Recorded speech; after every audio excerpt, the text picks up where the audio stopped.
ওম শান্তি। আজ 21শে অক্টোবর 2024 প্রাত মুরলি। বাবা আজ বলেছেন, মিষ্টি বাচ্চারা, সত্য বাবার সাথে সত্য থাকো, সততার চার্ট রাখো, জ্ঞানের অহংকার ছেড়ে স্মরণে থাকার সম্পূর্ণ পুরুষার্থ করো। আজকের মুরলির প্রশ্ন, মহাবীর বাচ্চাদের প্রধান লক্ষণ কি হবে? উত্তর, মহাবীর বাচ্চা তারাই হবে যাদের বুদ্ধিতে নিরন্তর বাবার স্মরণ থাকবে। মহাবীর মানে শক্তিমান। মহাবীর সে যে নিরন্তর খুশিতে থাকে, যে আত্ম অভিমানী থাকে, এতটুকু দেহের অহংকার থাকবে না। এরকম মহাবীর বাচ্চাদের বুদ্ধিতে থাকে যে আমি হলাম আত্মা, বাবা আমাকে পড়াচ্ছেন। ওম শান্তি। আত্মিক বাবা আত্মিক বাচ্চাদেরকে জিজ্ঞাসা করছেন, নিজেকে আত্মা মনে করে বসেছ? কেননা বাবা জানেন যে এটা কিছুটা ডিফিকাল্ট, এতেই পরিশ্রম রয়েছে। যে আত্ম অভিমানী হয়ে বসে আছে তাকেই মহাবীর বলা হয়। যে নিজেকে আত্মা মনে করে বাবাকে স্মরণ করে তাকেই মহাবীর বলা হয়।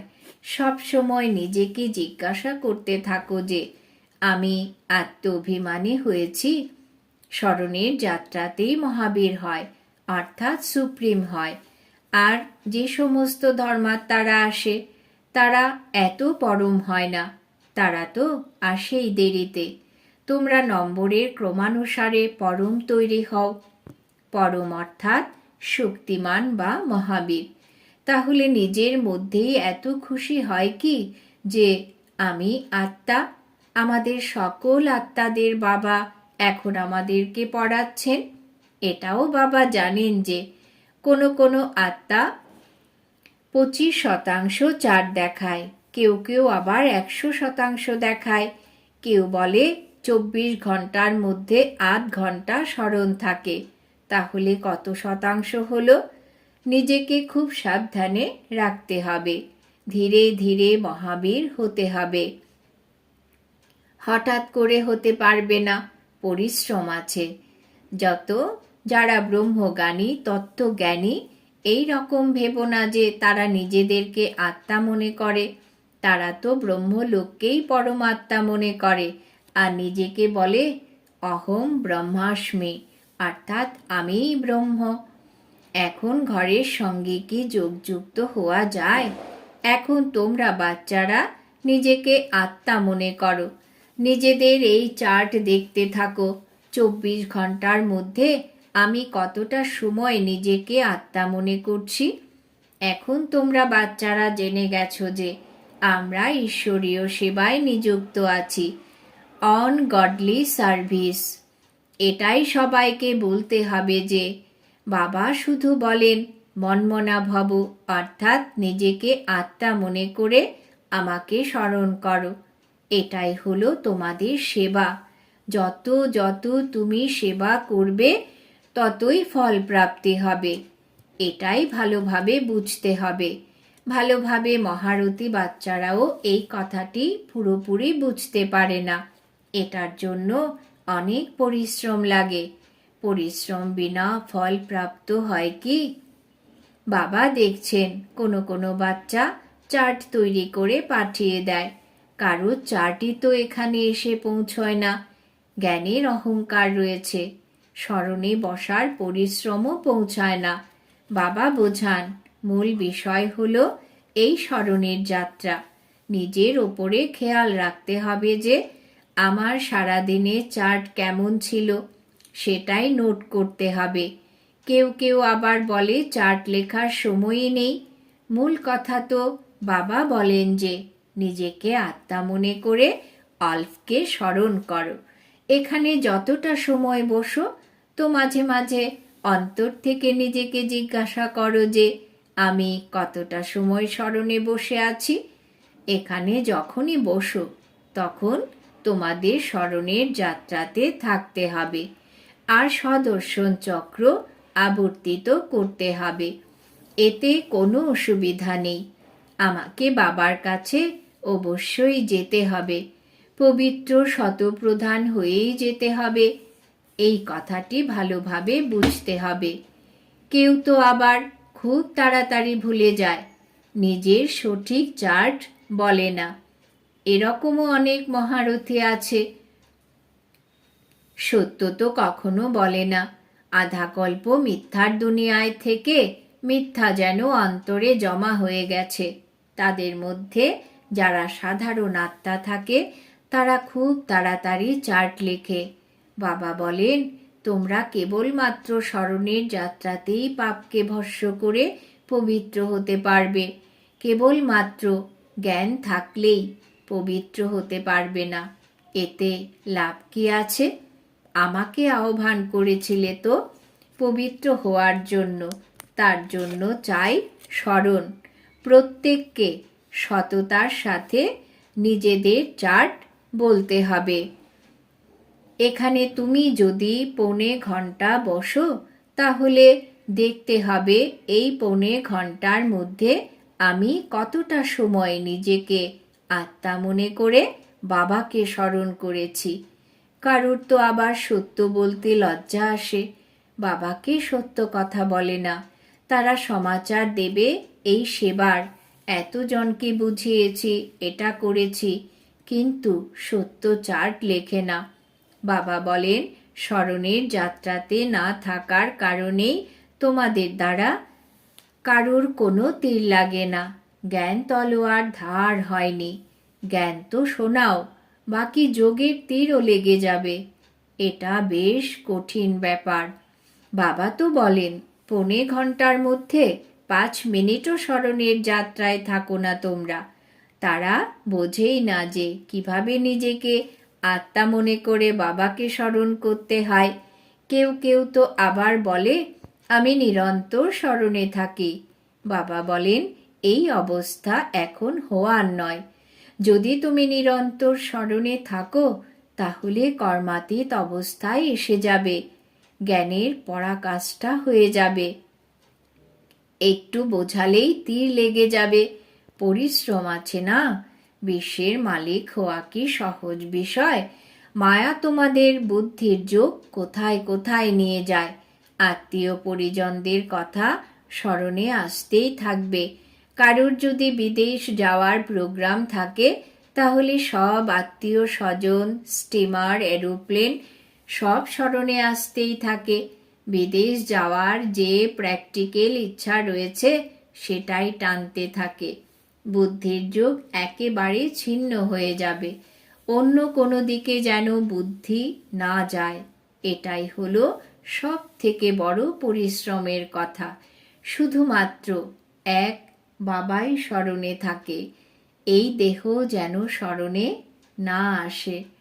এই অবস্থায় তোমাদের অন্তিম সময় হবে। দিন দিন স্মরণের যাত্রাকে বৃদ্ধি করতে থাকো, এতে তোমাদেরই কল্যাণ হবে। যত যত স্মরণে থাকবে ততই তোমাদের উপার্জন হতে থাকবে। যদি শরীর ছেড়ে যায়, তবে এই উপার্জন তো আর করতে পারবে না। কোথাও ছোট বাচ্চা হয়ে জন্মগ্রহণ করবে, তাহলে উপার্জন কি করে করবে? হয়তো আত্মা এই সংস্কার নিয়ে যাবে, কিন্তু শিক্ষক তো পুনরায় স্মৃতি উদ্ঘাটন করতে চান না। বাবাই আমাদের স্মৃতি দেন। বাবাকে স্মরণ করো। এটা তোমরা ছাড়া আর কারোরই জানা নেই যে বাবাকে স্মরণ করলেই পবিত্র হবে। তারা তো গঙ্গা স্নানকে শ্রেষ্ঠ মনে করে, এজন্য গঙ্গা স্নান করতে থাকে। ব্রহ্মা বাবা তো এইসব কথার অনুভবে আছেন, তাই না? উনিও তো অনেক গুরু করেছিলেন, নদীতে স্নান ইত্যাদি করতে যেতেন। এখানে তোমাদের স্নান হয় স্মরণের যাত্রাতে। বাবার স্মরণ ছাড়া তোমাদের আত্মা পবিত্র হতেই পারবে না। এটার নামই হলো যোগ, অর্থাৎ স্মরণের যাত্রা। জ্ঞানকে স্নান মনে করো না, যোগের স্নান হয়।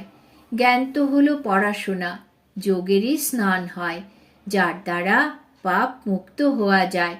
জ্ঞান আর যোগ দুটো আলাদা জিনিস। স্মরণের যাত্রাতেই জন্ম জন্মান্তরের পাপ ভস্মীভূত হয়ে যায়। বাবা বলেন, এই স্মরণের যাত্রাতেই তোমরা পবিত্র হয়ে শতপ্রধান হয়ে যাবে। বাবা তো খুব ভালো রীতিতে বোঝান। মিষ্টি মিষ্টি বাচ্চারা, এই কথাগুলিকে ভালো করে বোঝো, এগুলো ভুলে যেও না। স্মরণের যাত্রাতেই জন্ম জন্মান্তরের পাপ মুক্ত হবে। বাকি জ্ঞান তো হলো উপার্জন। স্মরণ আর পড়াশুনো দুটো আলাদা জিনিস। জ্ঞান আর বিজ্ঞান। জ্ঞান মানে পড়াশোনা, আর বিজ্ঞান হলো যোগ অথবা স্মরণ। কোনটা শ্রেষ্ঠ, জ্ঞান না যোগ? স্মরণে যাত্রা অনেক বড়, এতেই পরিশ্রম করতে হয়। স্বর্গে তো সবাই যাবে। সত্যযুগ হলো স্বর্গ, ত্রেতা হলো সেমি স্বর্গ। সেখানে তো এই পড়াশোনার মান অনুসারে গিয়ে বিরাজমান হবে। বাকি মুখ্য হলো স্মরণের কথা। প্রদর্শনী বা মিউজিয়াম ইত্যাদিতে তোমরা জ্ঞানের কথা বোঝাও, যোগ বোঝাতে পারবে নাকি? শুধু এতটাই বলো যে নিজেকে আত্মা মনে করে বাবাকে স্মরণ করো। বাকি জ্ঞান তো অনেকই শোনাও। বাবা বলেন, প্রথমে এই কথাই বোঝাও যে নিজেকে আত্মা মনে করে বাবাকে স্মরণ করো। এই জ্ঞান দেওয়ার জন্যই তোমরা এত চিত্র আদি তৈরি করো। যোগের জন্য কোনো চিত্রের দরকার হয় না। চিত্র সব জ্ঞান বোঝানোর জন্যেই প্রয়োজন। নিজেকে আত্মা মনে করলে দেহ অহংকার একদম চলে যায়। জ্ঞান বোঝানোর জন্যে তো অবশ্যই মুখের প্রয়োজন। যোগের জন্য তো একটাই কথা, নিজেকে আত্মা মনে করে বাবাকে স্মরণ করতে হবে। পড়াশোনার জন্য তো দেহের প্রয়োজন হয়। শরীর ছাড়া কিভাবে পড়বে বা পড়াবে? পতিত পাবন বাবা, তাই তার সাথে যোগ লাগাতে হয়। কিন্তু এটাই কেউ জানে না। বাবা নিজে এসে শেখান। মানুষ মানুষকে কখনো শেখাতে পারে না। বাবাই বলেন, আমাকে স্মরণ করো। এটাকেই বলা হয় পরমাত্মার জ্ঞান। পরমাত্মাই জ্ঞানের সাগর, এটাই বোঝার বিষয়। সবাইকে এটাই বলো যে অসীম জগতের বাবাকে স্মরণ করো। এই বাবাই নূতন দুনিয়া স্থাপন করেন। তারা তো জানেই না যে নূতন দুনিয়া স্থাপন হচ্ছে, যার জন্যে ভগবানকে স্মরণ করবে। তারা তো এই বিষয়ে কিছুই জানে না। তাহলে খেয়াল করবে কি করে? এটাও তোমরা জানো যে পরমপিতা পরমাত্মা শিব ভগবান একজনে আছেন। তারা বলে যে ব্রহ্ম দেবতায় নম, আবার শেষে বলে শিব পরমাত্মায় নম। এই বাবা হলেন উঁচুর থেকে উঁচু, কিন্তু তিনি কেমন দেখতে এটাও তারা জানে না। যদি পাথর নুড়ি কাকরের মধ্যেই হয়, তাহলে নমস্কার কাকে জানায়? বিনা অর্থেই তারা বলতে থাকে, এখানে তো তোমাদেরকে আওয়াজ থেকে অনেক দূরে যেতে হবে, অর্থাৎ নির্বাণধাম শান্তিধামে যেতে হবে। শান্তিধাম সুখধাম বলা হয়ে থাকে, সেটাই হচ্ছে স্বর্গধাম। নরককে ধাম বলা হয় না। এটা খুবই সহজ বিষয়। খ্রিস্টান ধর্ম কতদিন চলবে এটাও তাদের জানা নেই। বলতে থাকে যীশু খ্রিস্টের জন্মের 3000 বছর আগে এই ভারত স্বর্গোদ্যান ছিল, অর্থাৎ দেবী দেবতাদের রাজ্য ছিল। তারপর আবার 2000 বছর খ্রিস্টানদের হলো। এখন পুনরায় দেবী দেবতা ধর্ম হওয়া উচিত। মানুষের বুদ্ধি কিছু কাজ করে না। ড্রামার রহস্যকে না জানার কারণে কতই না প্ল্যান তৈরি করতে থাকে। এই সব কথা বৃদ্ধা মায়েরা তো বুঝতে পারবে না। বাবা বোঝান, এখন তোমাদের সকলের বানপ্রস্থ অবস্থা, বাণী থেকে দূরে যেতে হবে। তারা বলে যে নির্বাণ ধামে গমন করেছে, কিন্তু যেতে কেউই পারে না। পুনর্জন্ম অবশ্যই নিতে হয়, ফিরে যেতে কেউ পারবে না। বানপ্রস্থে যাওয়ার জন্য গুরুদের সঙ্গ করতে হয়। অনেক বানপ্রস্থ আশ্রম আছে, মাতাও অনেক আছে, সেখানেও তোমরা সেবা করতে পারো। বানপ্রস্থর অর্থ কি সেটা তোমাদেরকে বাবা বসে বোঝাচ্ছেন। এখন তোমরা সবাই বানপ্রস্থ হয়েছ। সমগ্র দুনিয়া বানপ্রস্থী। যে মানুষকেই দেখো না কেন সবাই বানপ্রস্থী। সকলের সদ্গতি দাতা একই সদ্গুরু আছেন। সবাইকে ফিরে যেতেই হবে। যে ভালোভাবে পুরুষার্থ করবে সে উঁচু পদ পাবে। এটাকে বলাই হয় কেয়ামতের সময়। কেয়ামতের অর্থ মানুষ বোঝে না। বাচ্চারা তোমাদের মধ্যেও নম্বরের ক্রমানুসারে বোঝে। বড় উঁচু গন্তব্যস্থল সবাইকে বোঝাতে হবে। এখন আমাদের ঘরে ফিরে যেতে হবে। আত্মাদেরকে শব্দের দুনিয়ার থেকে দূরে যেতে হবে। পুনরায় এই পার্ট রিপিট করবে। কিন্তু বাবাকে স্মরণ করতে করতেই উঁচু পদ পাবে। দিব্য গুণও ধারণ করতে হবে। কোনো খারাপ কাজ যেমন চুরি ইত্যাদি করা যাবে না। তোমরা পুণ্যাত্মা হবে এই যোগের মাধ্যমে, জ্ঞানের দ্বারা নয়। আত্মা পবিত্র চায়। শান্তিধামে পবিত্র আত্মারাই যেতে পারবে। সমস্ত আত্মারাই সেখানে থাকে। এখন তারা সেখান থেকে নেমে আসছে। এখন অবশিষ্ট যারা থাকবে তারাও এখানে নেমে। বাচ্চারা তোমাদেরকে সব সময় স্মরণের যাত্রায় থাকতে হবে। এখানে তোমরা খুব ভালো সহায়তা পাবে। একে অপরের শক্তি প্রাপ্ত করবে। তোমরা সংখ্যায় খুব কম হলেও তোমাদের সেই শক্তি কাজে আসে।